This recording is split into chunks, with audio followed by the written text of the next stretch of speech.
track of. Yeah. Easy. It is easy to keep track of. It's easy to keep track of absolutely nothing. Didn't get paid. Fact. Other than whatever you sold, obviously. So, yeah, you guys are in Hammervale. It is a town in Illoon where it's a pretty well-known crafting town. There's also it's a populated town, but it's not like a metropolis. It's not a city. It's no walls. It's just a town. So you guys are here. You know what Walter's told you, but it's really up to you what you guys want to kind of do from here. He's still in jail, but you could visit him too if you guys wanted to. Okay. Well, you were saying last time that we shouldn't get too attached to Walter because why?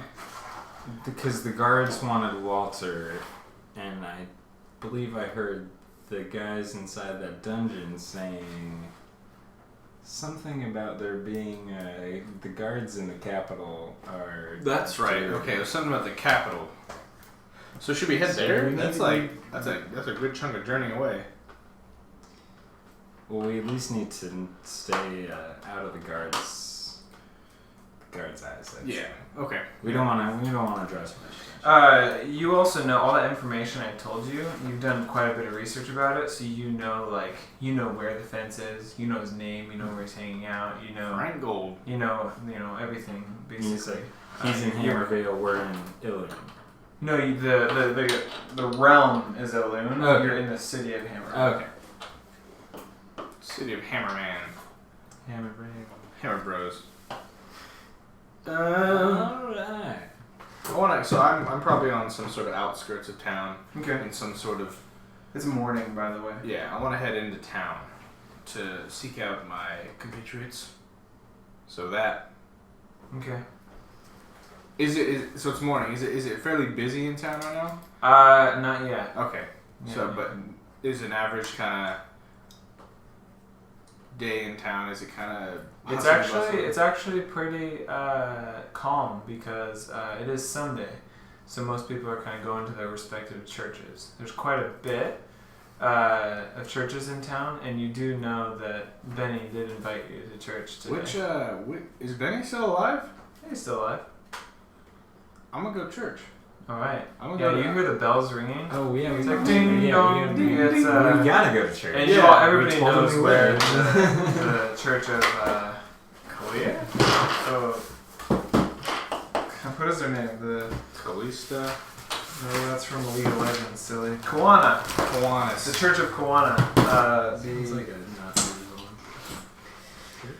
Okay. Y'all leveled up there, Hollis? Yep. Alright, you also hear the church bells ringing. And you remember your oath. It's a Benny T.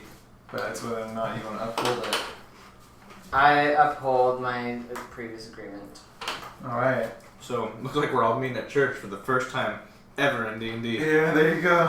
Yeah. So you guys hear the church bells ringing, and you start to make your way towards, you're just kind of looking around Church Row, as they call it. It's an alleyway in Hammervale where they have just like lines of different churches. And you stumble across this smaller building, almost looks like a house, has a nice porch to it. And standing in front of it, in gray robes, is Benny T from your last adventure. Sweet. And he sees you guys kind of walking up from different angles, and he says, my friends, oh my gosh, you guys made it, you guys came to church. Oh my gosh, you guys are going to have a great time. We have so much to teach. Kiwana is a wonderful goddess.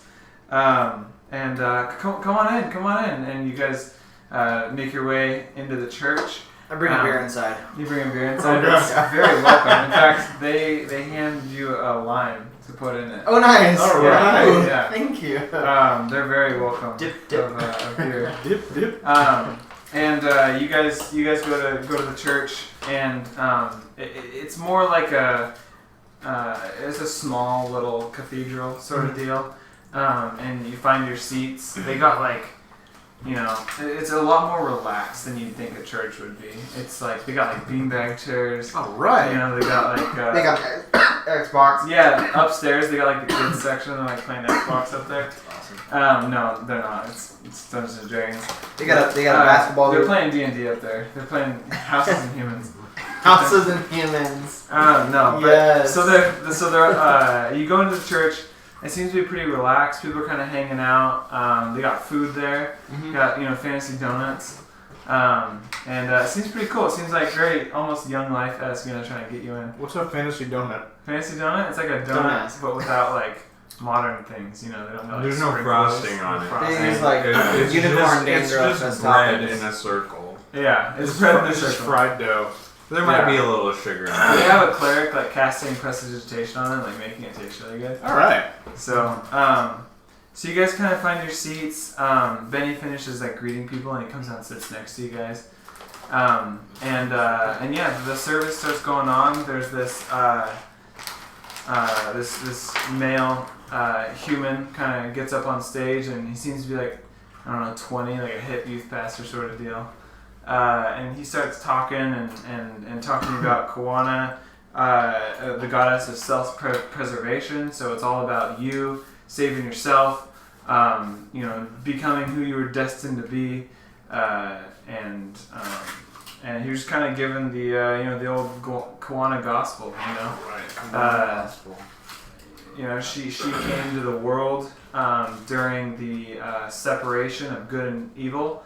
To serve herself. There was a peace, a balance in the land when it was created. The elements created the gods when they created the world. When humans started to be born, they created the gods to rule over them, and the gods were separated into chaos and law, and that helped create a balance of humans.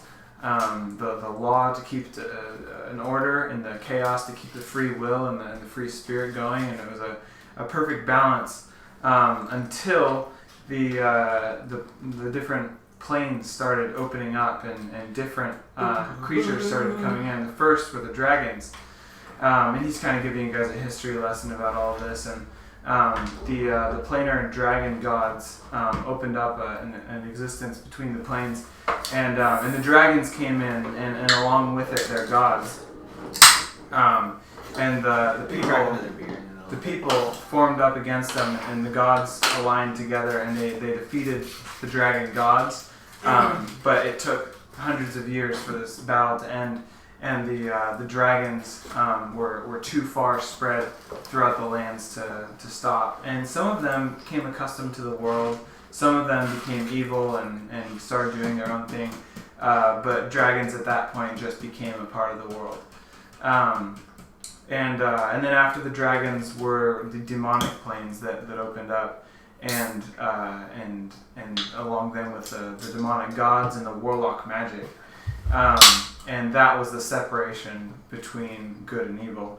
When the demonic planes came into existence and the gods started introducing their magic, some of the gods decided to align with that magic, thus creating the evil of the world and separating it from just chaos and order to chaos, order, good, and evil, and all of the different mixes of that. And so among them were the lawful good, lawful neutral, lawful evil, and so on. The different gods became.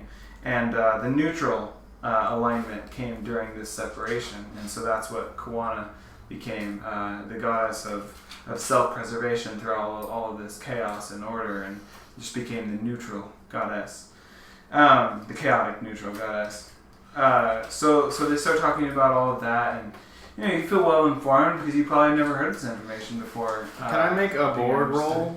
A board roll? Yeah, like Start doodling Boredom? on that. yeah. On that little. How piece of paper. how just bored to tears am I? You make a roll, see how I feel. 5. I must be really enthralled with this. Yeah, you're. I'm just like, wow. Your like purpose is really being brought to your But what's your alignment? Lawful neutral. Lawful neutral. So it appeals to you. Oh, The neutrality of it appeals to you, but you like the more law, the order, your strict code barbaric ways, True. Um, It's all about tradition. It's all so about Yeah, so they kind of close up the ending of it, and yeah, you guys are kind of dismissed. The bells ring again to signal that church is over.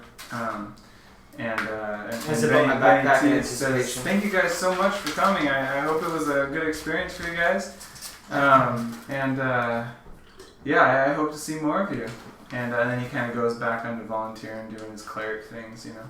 But there's only one me. We see amongst the crowd. Most of the crowd seems to be pretty rough looking. I mean, they're not the average churchgoer, is what you would assume. They're I mean, a lot of them are kind of, Portland Christian looking. Oh, you God. know? They got like tats and cool hair and stuff like that, you know. But in all seriousness, they do look kind of almost bandity. They seem to be pretty rugged people that are kind of going in there. Interesting. Yeah. It's chaotic neutral. I want to. Be expected. Yes, it is. Yeah, it is, Doc. Yeah, he was looking. It totally is behind me. I want to talk to some of the flock if I can. Okay. Did they take a tithe? They didn't take a tithe. No. That's something you noticed about them. Yeah, they didn't take a tithe. You wonder how they're funded. So I'm looking around. Give me a description of 3 of them that I can see, just within walking distance. Okay. Most of them are human. Okay. And the ones that you can kind of just pick out from a crowd, you see this dude. He's bald. He's pretty tall, probably 6'6" or so.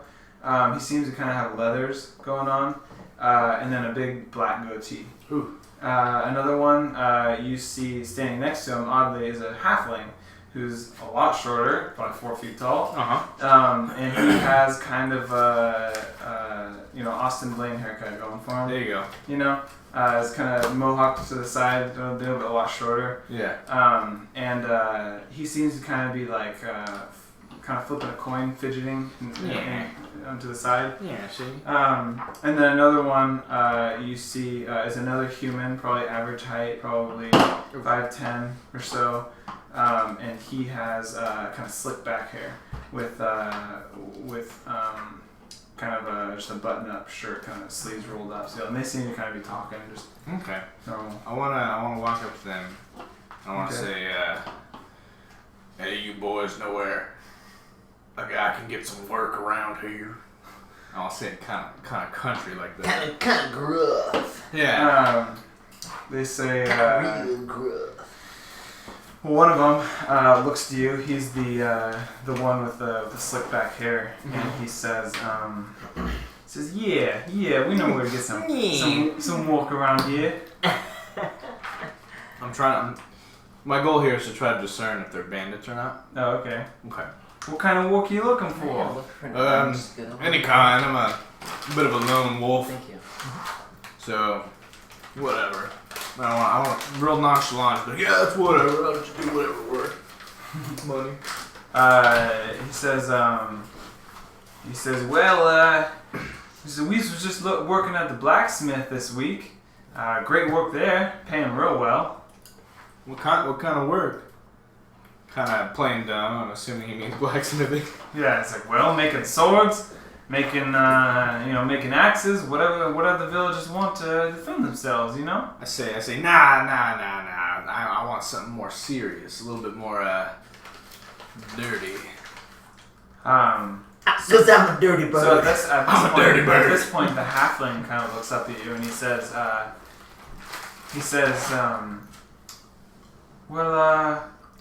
what kind of skills you got there? How's it going, TV Corsax?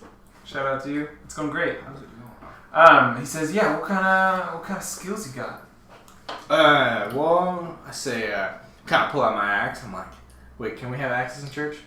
Yeah. Dude, okay. bring whatever. I got it here. That's true. I pull my axe. I'm like, I got these kind of skills. I can chop down trees. Yeah. I'm actually a lumberjack. He says, well, you seem real strong there. Ooh, why strong boy. don't you talk to Frank Gold in the tavern at nighttime? He seems to be recruiting some people. But only at night. Only at night. Of course. During the day, he's got a different job. I say, Yeah. thanks, boys. Yeah. That's Skadoodle. All right. 23 skidoo. Okay.